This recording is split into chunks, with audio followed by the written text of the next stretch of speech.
What's going on? This is Julian with the Game Fanatics, and today we're going to be discussing Sony not attending E3 and many game delays on today's coffee break.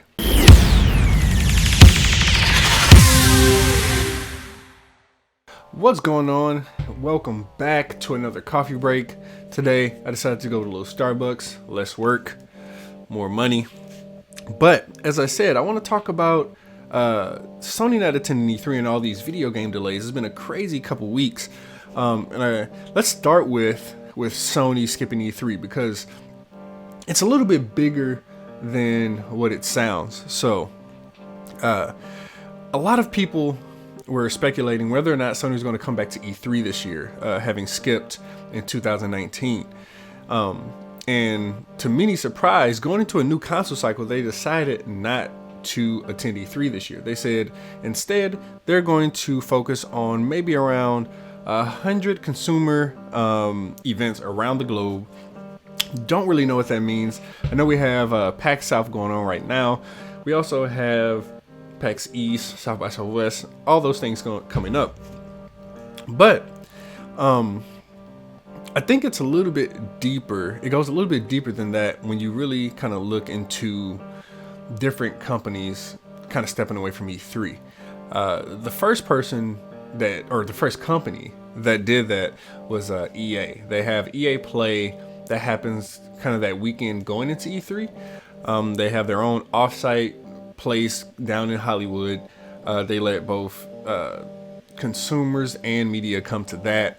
Next, Nintendo. They just do the Nintendo Direct. Now, they still have a presence on the floor. I don't think we have to worry about that, at least on the Nintendo side of things. But Microsoft doesn't have a huge floor presence. Last year, or the last couple years, they had a mixer booth while having all their games displayed in the Microsoft Theater right across the street. So it still feels like it's a part of it, but technically it's not.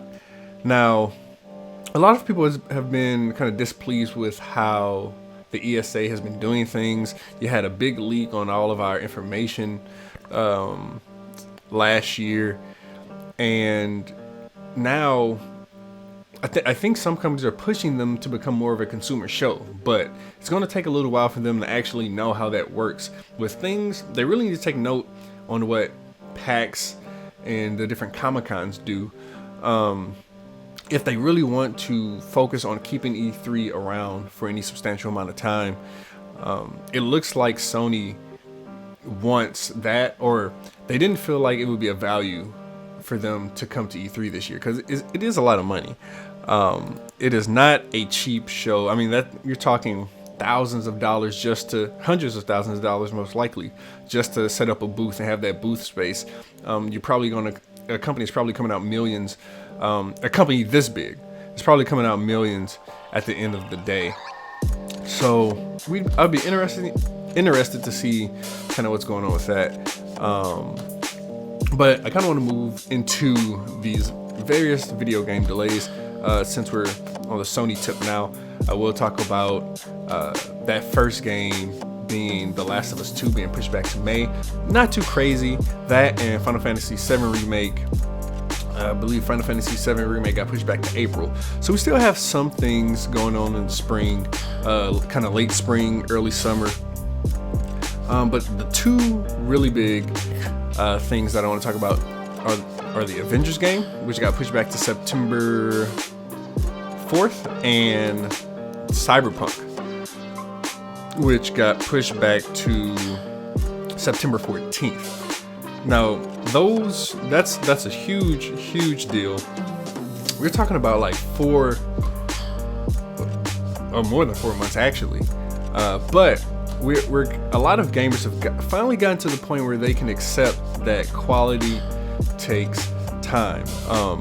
And Cyberpunk and Crystal Dynamics, CD Projekt Red and Crystal Dynamics are proven studios. So I really can't wait.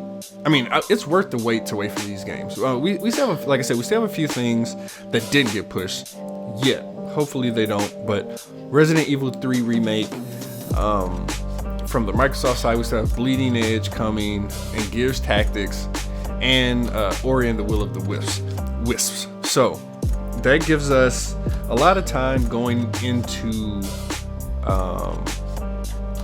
kind of making it through the spring, and then having some of these larger games going into the summer, ending the summer with Cyberpunk and Avengers. So when it comes to the delays, what do you all think? And also, what do you all think about Sony not attending E3? Let us know in the comments below. Again, like, subscribe, comment, and see you next time.